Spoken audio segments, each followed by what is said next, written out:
नमस्ते, मेरा नाम है विनय आकाश और आप देखना शुरू कर चुके हैं प्रभा साक्षी का खास कार्यक्रम मोस्ट रिलायबल इन्फॉर्मेशन यानी एमआरआई। पन्नों में वर्षों का हिसाब सिमट जाता है और वर्षों का हिसाब रखने वाली शख्सियतें गजों में दफन हो जाती है। हिंदुस्तान के इतिहास ने भी ऐसे कद्दावर नेता देखे हैं जिनका असर आम लोगों के सिर चढ़कर बोलता था। मोहनदास करमचंद गांधी, पंडित नेहरू, सरदार पटेल और मोहम्मद अली जिन्ना। कुछ तारीखें ऐसी होती हैं जिन्हें इतिहास कभी भुला नहीं सकता। भारत विभाजन के ठीक पहले एक अस्थायी सरकार बनी थी जिसके प्रधानमंत्री थे जवाहरलाल नेहरू। इस सरकार के फाइनेंस मिनिस्टर थे लियाकत अली खान और यह सरकार कांग्रेस मुस्लिम लीग के लिए आखिरी मौका थी पार्टीशन रोकने के लिए, पर ऐसा नहीं हुआ। दोनों एक दूसरे पर इल्जाम लगाते रहे। लियाकत पर इल्जाम लगता था कि फाइनेंस मिनिस्टर की हैसियत से वो किसी भी मंत्रालय को पैसा ही नहीं रिलीज करते थे। 16 अगस्त 1946 की एक तारीख हिंदुस्तान की आज़ादी के इतिहास की ऐसी ही तारीख है जिसने बंटवारे की हकीकत पर अपनी मुहर लगा दी। मोहम्मद अली जिन्ना के नेतृत्व में अपने स्वार्थ के लिए एक धड़े ने भारत को बांटने का दावा पेश कर दिया था। उनकी मांग थी कि पश्चिम के पेशावर से लेकर पंजाब के अमृतसर और कोलकाता समेत एक अलग राष्ट्र जो सिर्फ मुसलमानों के लिए बनेगा और जिसका नाम होगा पाकिस्तान। नतीजतन 14 अगस्त 1947 को पाकिस्तान बना और लियाकत अली खान इसके पहले प्रधानमंत्री बने। दोनों देश एक साथ अलग अलग हुए और लगभग एक साथ ही आगे भी बढ़े, लेकिन आज भारत कहाँ खड़ा है और पाकिस्तान की हालत तो किसी से भी छिपी नहीं है। दोनों देशों की आज़ादी एक साथ मिली, लेकिन एक बन गया दुनिया का महानतम देश और दूसरा बर्बाद, तबाह और दुनिया के लिए आतंक का अड्डा। 75 साल पहले बंटवारे के साथ ही भारत के भूभाग पर ऐसी लकीर खींची गई जिसने जमीन, जंगल, लोग, यहाँ तक के विचारों को भी बांट दिया।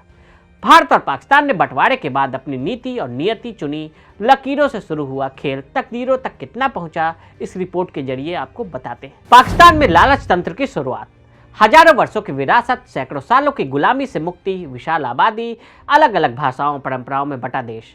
आज़ादी के साथ ही भारत की जिम्मेदारी जितनी बड़ी थी, मजहब के नाम पर एक टुकड़ा लेकर अलग होने वाले पाकिस्तान का लालच उतना ही अधिक।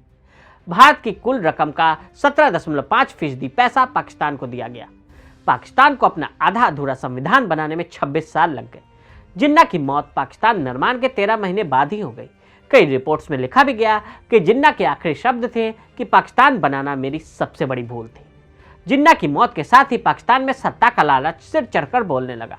पाकिस्तान का पहला चुनाव पंजाब प्रांत में मार्च 1951 में हुआ। इस दौरान भी जनता ने सीधे तौर पर हिस्सा नहीं लिया, बल्कि चुनिंदा लोगों ने ही वोट डाले। बाद में पाकिस्तान के प्रथम प्रधानमंत्री लियाकत अली की गोली मारकर हत्या कर दी गई। 1958 तक पाकिस्तान में 8 प्रधानमंत्री अधूरे कार्यकाल के साथ अलविदा हो चुके। पाकिस्तान में सैन्य तख्तापलट की शुरुआत, साल 1958 में पाकिस्तान में पहली बार तख्तापलट हुआ था। उस वक्त पाकिस्तानी आर्मी ने तत्काल सरकार के खिलाफ विरोध प्रदर्शन को बढ़ावा दिया। पाकिस्तान के पहले राष्ट्रपति मेजर जनरल इस्कंदर मिर्जा ने पाकिस्तानी संसद और प्रधानमंत्री फिरोज खान नूर की सरकार को भंग कर दिया था। इसके साथ ही उन्होंने देश में मार्शल लॉ लागू कर commander in chief general Ayub Khan को देश की सत्ता सौंप दी। 13 दिन बाद ही अयूब खान ने तख्तापलट करते हुए देश के राष्ट्रपति को पद से हटा दिया था और खुद ही नए राष्ट्रपति बन गए थे। 1970 में हुआ पहला आम चुनाव। पाकिस्तान में पहला आम चुनाव आज़ादी के 23 साल बाद 1970 में हुआ। कुल 313 सीटों में से 167 सीटों पर आवामी लीग की जीत हुई। आवामी लीग का दबदबा पूर्वी पाकिस्तान यानी वर्तमान के बांग्लादेश में था। शेख मुजीबुर रहमान को पाकिस्तान का पहला लोकतांत्रिक प्रधानमंत्री बनना था, लेकिन जुल्फिकार अली भुट्टो की मदद से सेना ने सत्ता देने से इनकार कर दिया। फिर 1971 का बांग्लादेश मुक्ति संग्राम और भारतीय फौज के सामने पाकिस्तान के सैन्य सरेंडर की कहानी से पूरी दुनिया वाकिफ है। 1977 में फिर लौटा सेना का राज। जिया उल हक दिल्ली यूनिवर्सिटी के सेंट स्टीफन कॉलेज से पढ़े थे। ब्रिटिश इंडियन आर्मी में अफसर थे। हिंदुस्तान के आज़ाद होने के बाद इन्होंने पाकिस्तान चुना। लौट के आए तो प्रधानमंत्री जुल्फिकार अली भुट्टो ने इनको चीफ ऑफ आर्मी स्टाफ बना दिया। 5 जुलाई 1977 को जिया ने तख्तापलट कर दिया। ये हुआ 4 और 5 जुलाई 1972 की दरमियानी रात को। पाकिस्तान रात को जब सोया तो लोकतंत्र था, अगली सुबह जगा तो मालूम हुआ कि सेना का राज फिर से लौट आया। भुट्टो ने केवल सत्ता से बेदखल हुए, बल्कि उन्हें जेल भी भेज दिया गया। अक्टूबर 1977 में जुल्फिकार अली भुट्टो के खिलाफ हत्या का मुकदमा शुरू किया गया। मुकदमा लोअर कोर्ट में नहीं, सीधे हाई कोर्ट में शुरू हुआ। उन्हें फांसी की सजा मिली। सुप्रीम कोर्ट ने भी बहुमत निर्णय में फांसी की सजा बहाल रखी। अप्रैल 1989 में रावलपिंडी जेल में उन्हें फांसी पर लटका दिया गया। भुट्टो के आखिरी शब्द थे, या खुदा मुझे माफ करना, मैं बेकसूर हूँ। दुनिया का सबसे पुराना लोकतांत्रिक देश अमेरिका जिया के सपोर्ट में था, क्योंकि जिया अमेरिका की मदद कर रहे थे अफगानिस्तान में रूस के खिलाफ। नतीजा ये हुआ कि जिया ने पाकिस्तान में एटम बम बनाने की प्रक्रिया तेज कर दी। कारगिल युद्ध का बहाना बनाकर नवाज शरीफ को किया गया सत्ता बदर। पाकिस्तान में एक बार फिर तख्ता पलट का दौर देखने को मिला। परवेज मुशर्रफ तीसरे मिलिट्री कमांडर थे जिन्होंने पाकिस्तान पर शासन किया जब उन्होंने 1999 में नवाज शरीफ की लोकतांत्रिक सरकार का तख्ता पलट कर दिया था।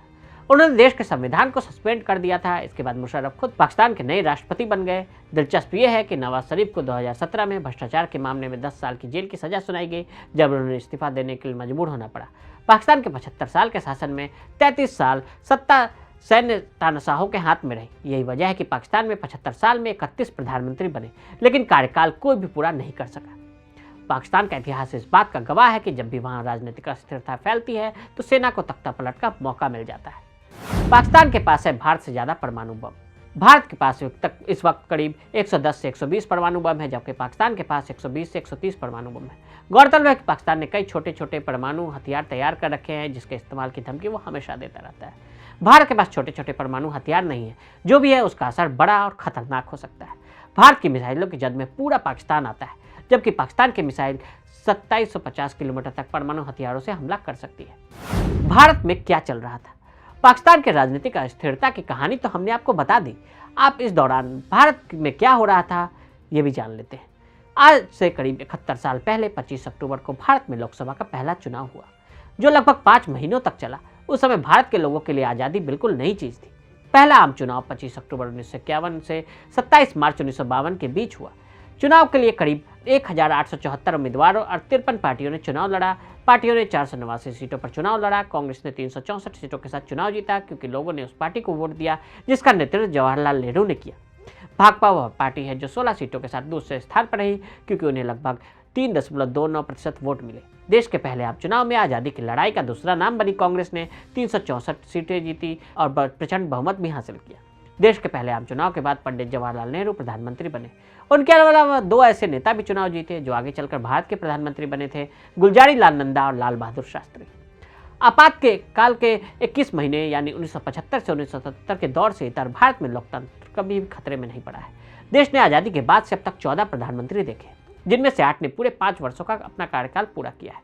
भारत के प्रधानमंत्री जवाहरलाल नेहरू सबसे अधिक 16 साल 286 दिनों तक देश के पीएम पद पर रहे। जीडीपी की क्या है स्थिति? भारत आज़ादी के बाद पिछले 74 सालों में भारत दुनिया की 5वीं बड़ी अर्थव्यवस्था बनकर उभरा है। आज़ादी के बाद 1950-1951 में भारत की अर्थव्यवस्था 2.93 लाख करोड़ रुपए की थी, जो अब 198.91 लाख करोड़ रुपए तक पहुंच गई है। वर्तमान में भारत की आर्थिक विकास दर 8.4% के पास है। वहीं पाकिस्तान की बात करें तो उसकी अर्थव्यवस्था दुनिया में 25वें स्थान पर है। वर्तमान में पाकिस्तान की अर्थव्यवस्था $292 अरब है। वर्तमान में पाकिस्तान की आर्थिक विकास दर 4.5% है। प्रति व्यक्ति आय, आपको यह जानकर हैरानी होगी कि 1960 में पाकिस्तान की प्रति व्यक्ति आय भारत से 89 रुपये ज़्यादा हुआ करती थी।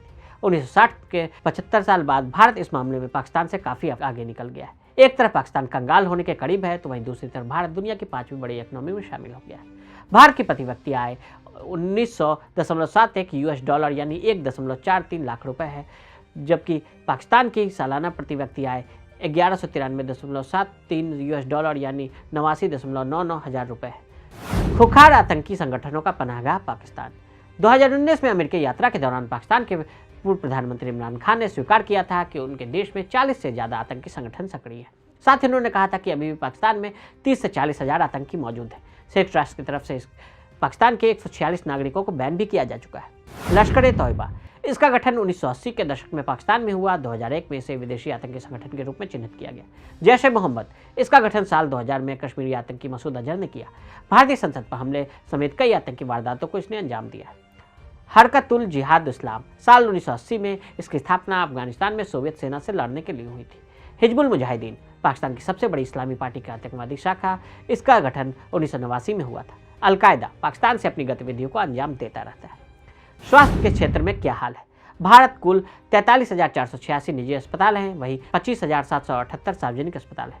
पाकिस्तान में कुल 8,953 अस्पताल हैं, जिनमें से 1,282 सरकारी अस्पताल हैं। रक्षा बजट, भारत का रक्षा बजट 5.25 लाख करोड़ रुपए का है, जबकि पाकिस्तान का रक्षा बजट 1.37 लाख करोड़ रुपए का है। भारत ने अपनी नीतियों में भारत को सर्वोपरि रखा। देश हित के साथ कभी समझौता या किसी शक्ति या महाशक्ति से समझौता नहीं किया। आज़ादी के 75 साल बीतते बीतते पाकिस्तान को भी भारत की ताकत का एहसास हो चला है। इसलिए तो 3 बार युद्ध करके देख लिया, अब बातचीत का राग अलापने लगा है। हालांकि पाकिस्तान को अपने हालात को समझने में देर हो गई है, क्योंकि वो कर्ज और खैरात के उस दलदल में डूब चुका है जहां से उसे निकलने में शायद सदियों लगेंगी। वहीं स्वतंत्रता के 75वें वर्ष में भारत अपने अगले 25 वर्षों के रोड मैप पर काम कर रहा है। वहीं पाकिस्तान के लिए तो इतना ही लग रहा है कि हर बीतते दिन के साथ वो कुछ कदम पीछे ही खिसक रहा है। तो आज हमने आपको भारत और पाकिस्तान के 75 वर्षों के सफर के बारे में बताया। आज के लिए दी इजाजत। ऐसी रिपोर्ट्स को देखने के लिए प्रभा साक्षी के साथ लगातार बने रहे। वीडियो को देखने के लिए फेसबुक पर फॉलो करें, यूट्यूब पर प्रभा साक्षी को सब्सक्राइब करें।